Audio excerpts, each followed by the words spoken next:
তো আজকে এসেছিলাম সাতঘাটাতে, এইখানে ফিটিংসের কাজে, প্লাম্বিংয়ের। দেখুন আমি আউটপুটে 1.5 ইঞ্চি লাগিয়েছি, 1.5 ইঞ্চি লাগিয়েছি জলের প্রেশারের জন্য, যাতে প্রেশারটা ভালো আসে।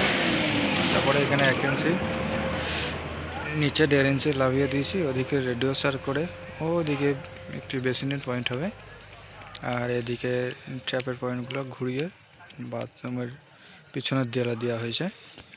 এই দেখুন, এটা যে ভিতরে যে লাইনগুলো গেছে এগুলো বাথরুমে গেছে। আর এদিকে মোটরের ইনপুট লাইন আছে। এটা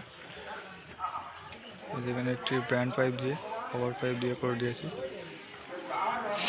আর ওখানে একটি বেসিন বসবে বাইরে, এটি বেসিনের লাইন আছে। এটি মোটরের ডাইরেক্ট জল যেটা বাথরুমের ভিতরে নেওয়া হয়েছে এই লাইনটা দিয়ে।